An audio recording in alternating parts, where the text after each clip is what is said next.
Mobilidade Urbana. Apoio AMC. Proteger vidas, esse é o caminho. E patrocínio Assembleia Legislativa, a serviço da cidadania. A segurança é uma das principais preocupações de quem se locomove de bicicleta nas grandes cidades. É sobre isso e muito mais que nós vamos falar no programa Mobilidade Urbana de hoje. Fique ligado!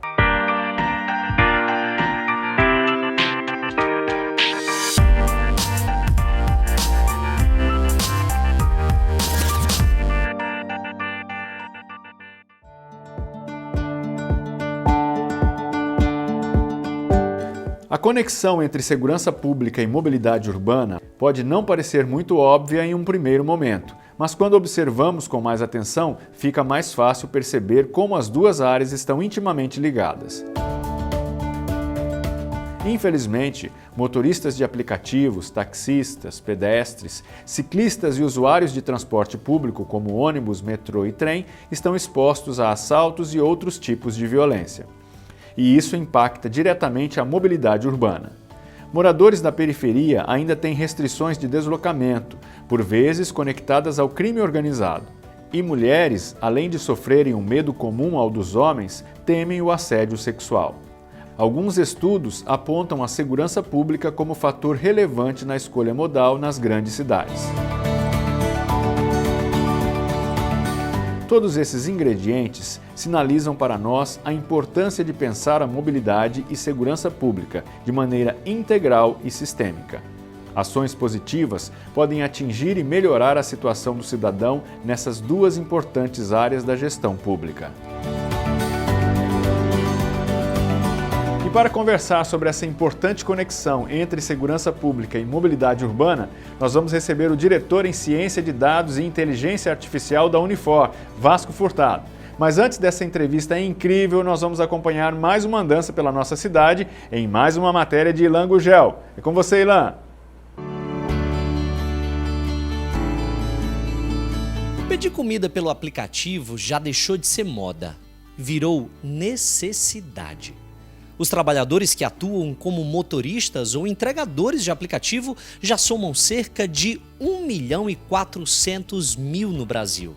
A informação é do Instituto de Pesquisa Econômica Aplicada, o IPEA, e conta com uma projeção feita a partir de dados do IBGE. Segundo o relatório, tais profissionais representam aproximadamente 31% das pessoas alocadas no setor de transporte, armazenagem e correios do país.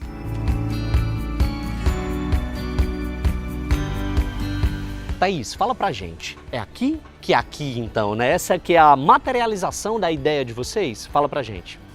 Isso, aqui é o Ponto Entregador, é o projeto que a gente propôs para trazer uma infraestrutura de apoio aos entregadores na cidade. Eles, como a gente viu, né, na pandemia, o avanço de uma nova forma de solicitar pedidos, comidas, essas pessoas foram inclusive profissionais importantes para que a gente pudesse se manter em casa nesse período de isolamento rígido da pandemia. E aí eles começaram a ocupar os espaços da cidade sem uma infraestrutura. Então a proposta é trazer um espaço adequado, que eles possam descansar, esperar os pedidos, né, que chegam para eles no celular, carregar seu celular, ter um local, um espaço adequado para trabalhar. Esse aqui então foi o primeiro ponto, né? Exatamente. Existem alguns outros pela cidade? Existem, a gente começou com esse foi o primeiro que a gente localizou, esse é o principal polo, pelos dados que a gente analisou, onde se encontra um maior volume de entregas, né, região Aldeota, Meireles, mas eles vão se espalhar pela cidade, né? Porque a gente viu que o projeto ele foi bem sucedido, tem pedidos, muitos pedidos dos entregadores, então a gente está fazendo pesquisa para ver como é que ele vai avançar. Então esse foi o primeiro, a gente tem um outro em parceria com uma empresa de aplicativo que é o iFood, e tem um próximo também que vai ser inaugurado ainda esse mês. Além da melhoria das condições de trabalho dos entregadores, o projeto também atua na segurança viária ao fornecer à categoria, através dos órgãos responsáveis pelo trânsito, cursos de pilotagem segura, além de ações visando a educação viária. É claro que para tudo isso funcionar direito, a gente precisa ter alguém aqui dando apoio aos entregadores, cuidando então da copa, deixando os banheiros bem organizados, e é para isso que o Alexandre está aqui, não é isso, Alexandre? Muito bem. Você trabalha aqui há quanto tempo? Estou com 4 meses aqui. 4 meses? Recentemente. Perfeito. Ó, o Alexandre estava explicando pra gente que o horário de funcionamento aqui desse ponto é das 10 da manhã às 10 da noite. Então ele trabalha um dia, folga outro e vai trabalhar nesse terceiro dia, mas ele fica alternando com outro funcionário daqui, dois né? funcionários, um dia não, um dia sim, né? Hoje é meu dia, né? Eu fico até 10 da noite. Aí no outro dia, né, vai ser o nosso amigo Rômulo. Perfeito, Amanhã então. Ele vai estar aqui. Amanhã ele vai estar aqui. Rômulo, se você estivesse aqui, você estaria dando essa entrevista, tá? Agora chegou a vez do Alexandre. Alexandre, como está sendo trabalhar aqui? O que é que os entregadores falam? Qual é o feedback que você recebe? Fala pra gente. Graças a Deus que está indo tudo bem, graças a Deus. Estão falando muito bem do ponto, porque até então é um ponto de apoio, né? Verdade. Uma segurança para eles, né? Assim, na questão de suprir uma necessidade, ir no banheiro, de carregar um celular, de esquentar um lanche, o almoço, isso aí faz muita diferença para eles. Outro ponto modelo, mas dessa vez mantido por um dos aplicativos de entrega, oferece outros serviços para os trabalhadores, como uma pequena copa com micro-ondas e água à vontade, além de banheiros que também podem ser utilizados pela população.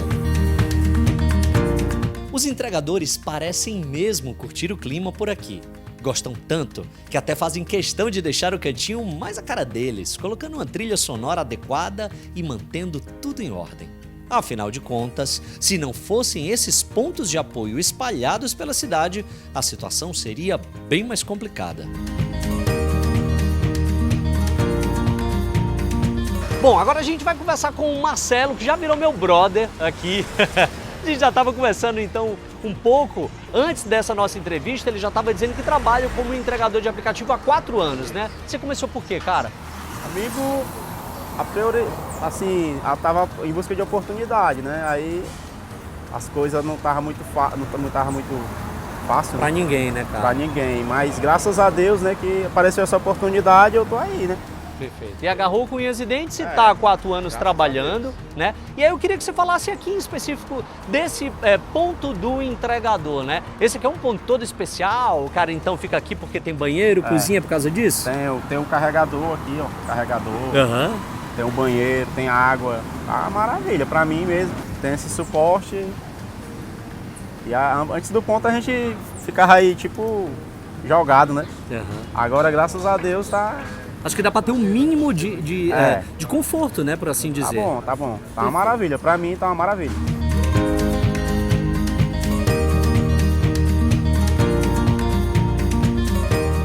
E agora vamos falar do futuro, seja para 2022, 2023. A ideia é ampliar ainda mais, ou seja, chegar de uma certa forma em outros polos gastronômicos ou outros bairros também.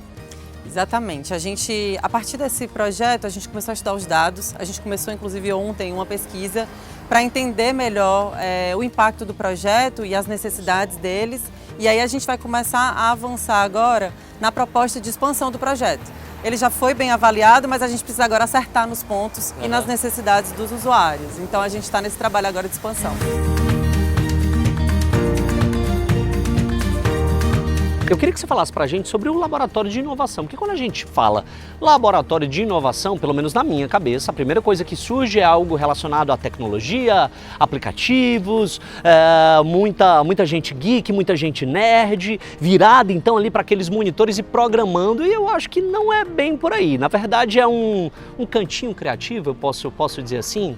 Pronto, a gente inclusive gosta do apelido carinhoso aí, de um cantinho criativo. Mas assim, a gente também trabalha muito perto da tecnologia. A inovação também está próximo das soluções tecnológicas que surgiram, que tem que estar a serviço da cidade, da população, mas sem deixar de ter o foco no usuário e no cidadão. Então é realmente um espaço em que as pessoas de cabeça muito aberta, de áreas muito distintas. Então a gente tem engenheiro ambiental, tem administradores, arquitetos, engenheiros. É uma equipe muito diversa para pensar em soluções criativas, né, para problemas da cidade, usando sim ferramentas tecnológicas, como a gente tem também alguns aspectos tecnológicos aqui que vão favorecer o equipamento, o projeto em si, mas ele não é a essência, a tecnologia não é mais a essência, né? Ela é um instrumento do projeto. Então o laboratório ele surge com uma possibilidade de incubar ideias inovadoras que venham de problemas da cidade, de problemas reais que estão no território, para virarem políticas públicas como essa, que já vão começar a ser expandidas na cidade.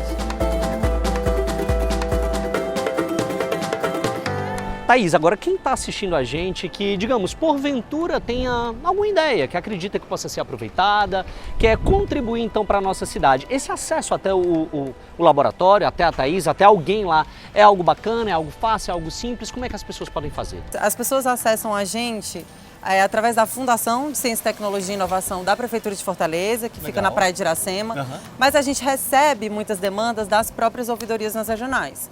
São problemas que são latentes, que as pessoas reclamam diariamente, por exemplo, aqui em relação ao ordenamento, as pessoas reclamavam, poxa, as pessoas estão sentadas na rua, não tem um espaço adequado para ficar, então isso já vem da população também. Então, se você tem alguma ideia, se tem algum problema, tem os canais de ouvidoria das próprias regionais que acabam chegando quando ele alerta assim, para um problema grande, mas se tiver uma ideia também, o laboratório está aberto a ouvir essas possibilidades e a gente quer mais pensar em soluções inovadoras para problemas que a gente tem na cidade.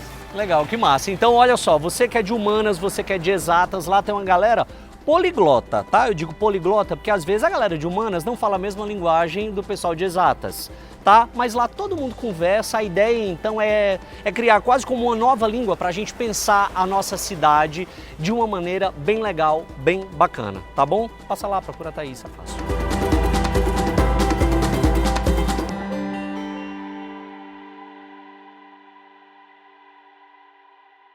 E a gente faz mais uma parada rápida e voltamos já já para falar sobre segurança pública e mobilidade urbana. Não saia daí.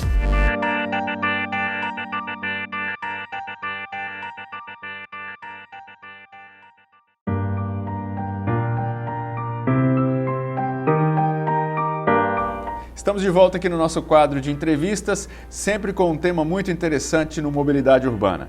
Hoje eu vou bater um papo com o professor Vasco Furtado, diretor de Ciência de Dados e Inteligência Artificial da Unifor, Universidade de Fortaleza. Professor, a primeira pergunta que eu quero lhe fazer é qual a relação entre a mobilidade urbana e a segurança? Essa é uma questão muito interessante porque, inclusive, nós já escrevemos alguns artigos científicos falando sobre isso. Tradicionalmente, a polícia, as pessoas que trabalham com segurança, olham para as estatísticas de segurança só pelas áreas residenciais. Mas, de fato, boa parte dos crimes na cidade depende de como as pessoas se movimentam. Então, porque o crime, o que a gente mostra com os artigos científicos, é de que há uma relação entre a quantidade de pessoas e crime. Você tem uma área, por exemplo, como o centro da cidade, é um bom exemplo. O centro da cidade é uma área que durante o dia tem muita gente. Sim. Então, a possibilidade de furtos e roubos, ela aumenta, independente da quantidade de residentes naquela região. Tá? Então, a mobilidade das pessoas, ela dá uma ideia de quais locais merecem mais atenção de policiamento, por exemplo, do que outros, em diferentes horários, em diferentes dias. Então, compreender como as pessoas se deslocam na cidade é fundamental para uma política de segurança pública. Professor, você trabalha diretamente com inteligência, né? Com os dados, com a inteligência artificial. Como é a mobilidade urbana numa cidade inteligente, no seu ponto de vista? Bom, bem difícil de definir, porque esse conceito de cidade inteligente, ele ficou, eu acho que, talvez um pouco banalizado. Todo mundo diz alguma coisa sobre o que é uma cidade inteligente. A minha definição de cidade inteligente é aquela que consegue se sentir, uma cidade que se conhece. Quando a gente diz assim, a cidade conhece, quando a pessoa se diz uma pessoa inteligente é a pessoa que consegue se adaptar. Ela sente o que está acontecendo ao redor dela e se adapta àquelas coisas, né? A cidade é do mesmo jeito. Então, como é que uma cidade se sente? Ela tem que ter os dados, ela tem que ter sensores, né? Então, como é que eu sei que as pessoas se deslocam? Porque eu tenho sensores para dizer como que as pessoas se deslocam. Como é que eu sei que as pessoas estão se sentindo felizes dentro da cidade? Porque eu tenho que ter sensores para capturar esse sentido de felicidade. Então, uma cidade inteligente é uma cidade que tem que conhecer seus dados e usar seus dados em benefício de um bem-estar coletivo. Então, essa capacidade de dinamicamente estar se sentindo, e significa olhar os dados que estão sendo gerados a cada minuto, a cada segundo, muitas vezes, e poder reagir em relação a isso. O trânsito é um bom exemplo. Se você sabe que certos locais estão engarrafando num certo momento, uma cidade inteligente consegue, por exemplo, através de sinais, de placas, outdoors, consegue, por exemplo, sugerir rotas alternativas para que certos engarrafamentos não ocorram. Então, isso é um exemplo de como a cidade se sente e diz, olha, faça de uma forma diferente para poder reagir, né, antecipar-se aos problemas. E agora está na hora do quadro Ando pelo Mundo, aquele momento em que a gente conhece experiências em outros lugares do planeta. Vamos lá!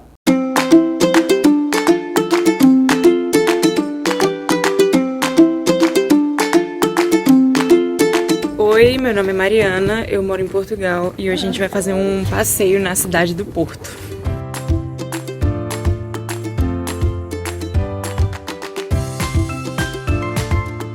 A gente pegou um Uber para chegar até o metrô, que a gente chama de metro aqui. Já pegamos o metrô e vamos lá pro centrinho de Porto.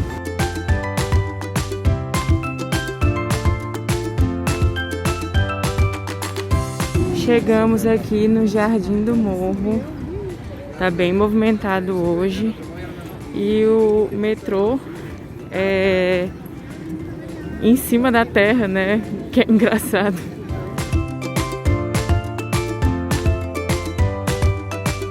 Essa aqui é a Ponte Dom Luiz e aqui em cima passa só pedestre e o metrô.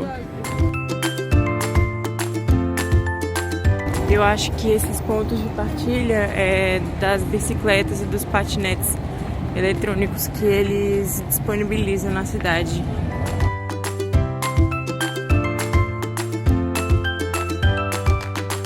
A gente está aqui no Bolhão, a gente vai pegar esse autocarro, que nem a gente chama aqui, e vai para Ariosca, que é a casa da minha amiga.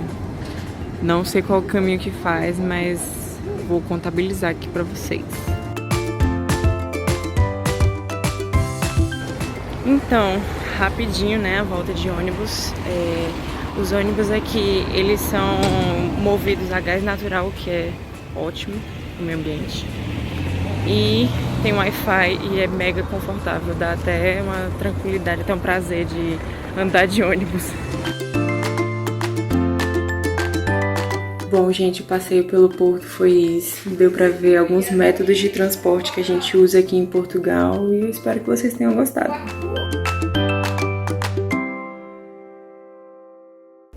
Você acha que essa reação ela tem sido positiva? Eles estão indo no sentido certo? Bom, o mundo todo está buscando isso. Tá? É claro que algumas cidades têm um pouco mais de avanço do que outras. Eu posso falar em especial de Fortaleza, porque nós temos muitos projetos com a cidade de Fortaleza nessa área de cidades inteligentes. E a gente tem visto uma preocupação muito grande de cada vez mais compreender seus dados e buscar então dar inteligência às políticas, buscar dar inteligência às ações de prevenção principalmente. Né? Muito embora também as ações de repressão ou mesmo as ações de conserto de um problema também dependam disso. Né? Mas eu vejo muito as ações de prevenção, que eu acho que a cidade buscar ser proativa. Não deixar um problema acontecer, né, e resolver antes que ele aconteça. Eu acho que essa direção a gente tem visto. Agora, é um problema muito complexo. Isso não é uma coisa que se faz de noite para o dia. Então é uma coisa que precisa ter um programa com continuidade e, sobretudo, é preciso criar uma cultura de tratamento de dados. Porque as pessoas, às vezes, acham que tem uma experiência, um feeling de que sabe o que está acontecendo e tomam decisões com base nesses feelings. Olhar os dados, analisá-los, é a melhor forma de, talvez, confirmar esse sentimento, Sim. Mas pode muitas vezes também dizer que, olha, o caminho não é esse, o caminho é outro. Você está querendo dizer que, então, não necessariamente uma decisão que é tomada na base da ciência, ela seja ideal? Não, eu acho que a decisão baseada na ciência é uma decisão que olha para os dados. Se você não olhar para os dados e não compreender um fenômeno, é uma decisão muito empírica baseada nesse feeling que é um feeling da experiência. Não significa dizer que um gestor público, um político experiente não tenha essa capacidade. Claro que tem. Mas se ele aliar isso ao uso de dados, ele vai ter a probabilidade de ter decisões mais corretas. Mais acertadas, isso. Né? Professor, entrando aqui na sua área, como a inteligência artificial, na prática, ela pode impactar a mobilidade urbana? Pois é, como eu falei, como a gente tem muitos dados da cidade hoje, essa ideia de que a cidade se sente, porque ela tem sensores de todas as formas. E você pode imaginar todo tipo de sensor. Como eu disse, você tem até um sensor que mede o trânsito, placas eletromagnéticas, o próprio semáforo. Você tem um GPS nos ônibus, é um bom exemplo de como a gente pode ver os ônibus, a velocidade média que eles estão tendo, se a política, por exemplo, de faixa exclusiva de ônibus está sendo eficiente. Eu sei quando alguém entra no ônibus e passa o bilhete único, aquilo gera um dado automático que eu posso ficar sabendo, por exemplo, quais ônibus estão lotados em um certo momento. Então, tudo isso é insumo para a inteligência artificial. Está sendo usado já? Algumas coisas sim, né? Nós temos um projeto muito interessante de tentar estimar os horários exatos de lotação de ônibus. Nós temos muitos ônibus em Fortaleza e é difícil fazer um acompanhamento individual de cada um deles. Em certos horários, esses picos ocorrem. E tem alguns desafios que a inteligência artificial ajuda a compreender, até porque certos momentos, por exemplo, da entrada das pessoas no terminal, pega um ônibus, ela não passa o bilhete único ali no ônibus. Então você sai às vezes com o ônibus lotado. Sem saber. Sem saber, né? Então esse tipo de coisa a inteligência artificial é capaz de dar indicações, porque ela é capaz de fazer, com base nos dados, estimativas e probabilidades daquele fato estar ocorrendo. E agora a gente faz uma pequena pausa aqui em nossa entrevista para falar de um tema muito interessante. Sempre o quadro Ponte Aérea traz um especialista falando com a gente de outras cidades do país. É o caso hoje de Zé Lobo, que fala do Rio de Janeiro.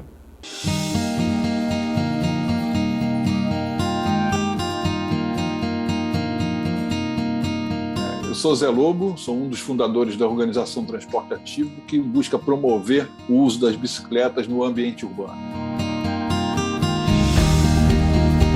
No caso das bicicletas compartilhadas, eu vou começar pelas desvantagens, que são praticamente nenhuma. A única desvantagem que tem é para o dono do carro que perdeu a sua vaga porque puseram uma estação ali. Antes, 1, 2, 3 pessoas usavam aquela vaga durante o dia, mas você põe uma estação numa área de muito uso, 60, 70, 100 pessoas passam a usar aquela vaga, né, com a dinâmica do uso dessas bicicletas compartilhadas.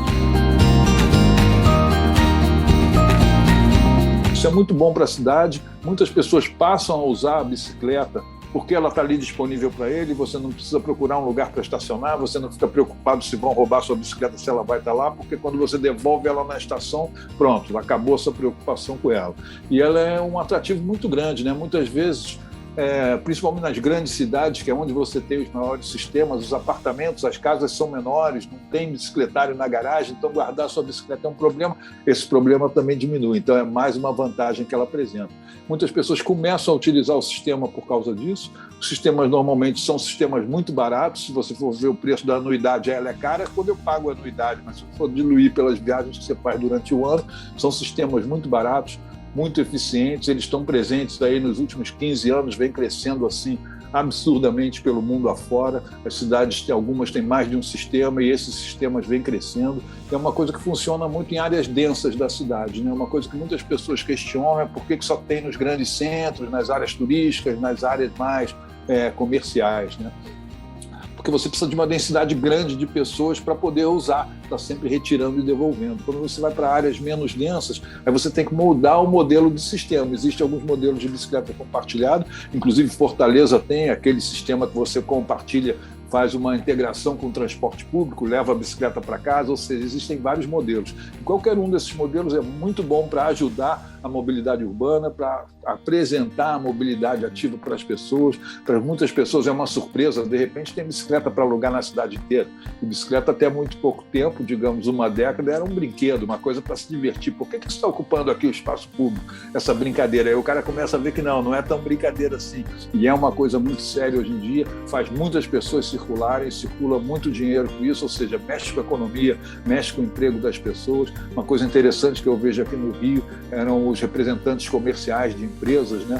Antes eles faziam tudo de ônibus, ficavam para lá e para cá o dia inteiro. Hoje eles fazem de bicicleta de uma forma muito mais ágil, muito mais barato, porque ele só paga aquele passe, as viagens são curtas, costumam ser gratuitas, e no ônibus cada viagem era uma passagem. Então atingiu uma gama enorme de pessoas. Muita gente acha que é só um pequeno grupo que usa aquilo, mas mais uma vez, uma das estações mais utilizadas da América Latina, a Estação Central do Brasil aqui no Rio, onde chegam os trens dos subúrbios, e o movimento é gigantesco, porque o cara vem do subúrbio de trem, pega a bicicleta e pronto, permeia a cidade inteira. Então é uma coisa que funciona muito e, mais uma vez, como os entregadores, a tendência é que isso aumente cada vez mais.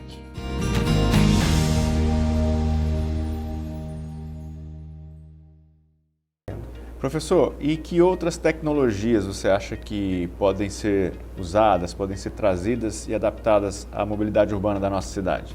Bom, eu acho que hoje em dia, tudo que é relativo a tratamento de dados, né, porque como o mundo ficou muito digital, né, não só a gente estava dando aqui exemplos de trânsito, né, mas nós temos hoje sensores para capturar a qualidade do ar, né? Nós temos sensores, um trabalho também importante que a gente desenvolve com relação a epidemias.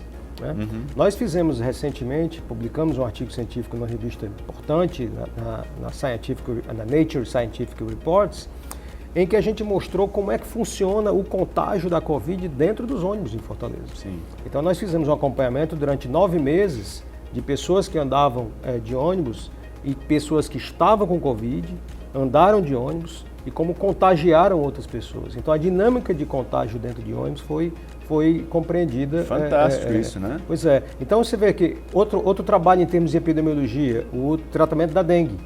A gente compreende muito bem como é que a dengue ela se espalha na cidade através do uso de dados de inteligência artificial. Então, a inteligência artificial e a ciência de dados, ela é algo que vai atuar na segurança, vai atuar na saúde, vai atuar na economia. Então, ela vai dar condições de se compreender a sociedade, e aí, novamente, vem o conceito de cidade inteligente. Né? Cidade inteligente é uma cidade que tem essa capacidade.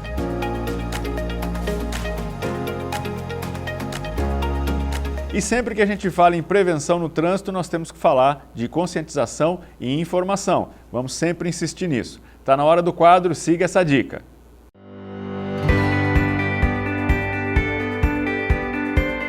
Fala, meus queridos, tudo bem com vocês? Como é que vocês estão? Passando aqui mais uma vez para dar essa super dica para você.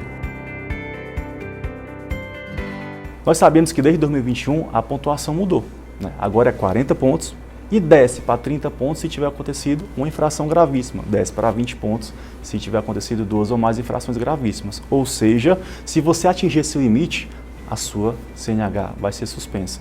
E preste atenção, o limite geral é 40 pontos. Desce para 30 se ocorrer uma infração gravíssima. Desce para 20 se ocorrer 2 ou mais infrações gravíssimas. Então, fica ligado, siga essa dica.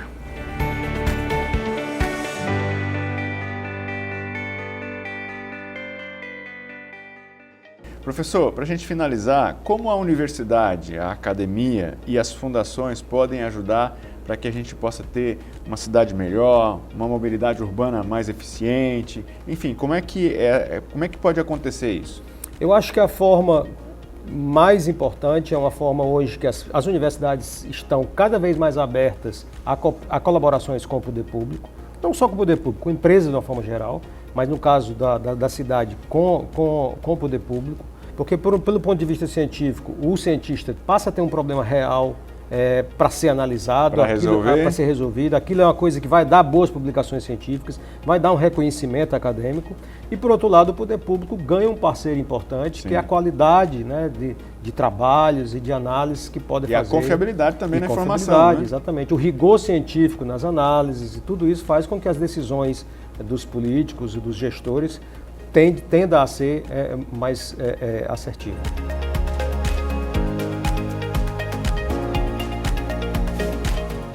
Eu conversei aqui com o professor Vasco Furtado, diretor de Ciência de Dados e Inteligência Artificial da Unifor, Universidade de Fortaleza.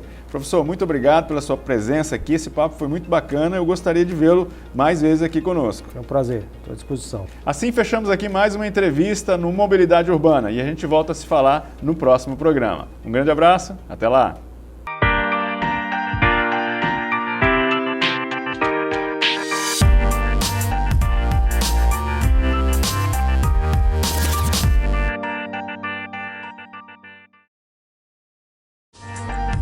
Mobilidade Urbana.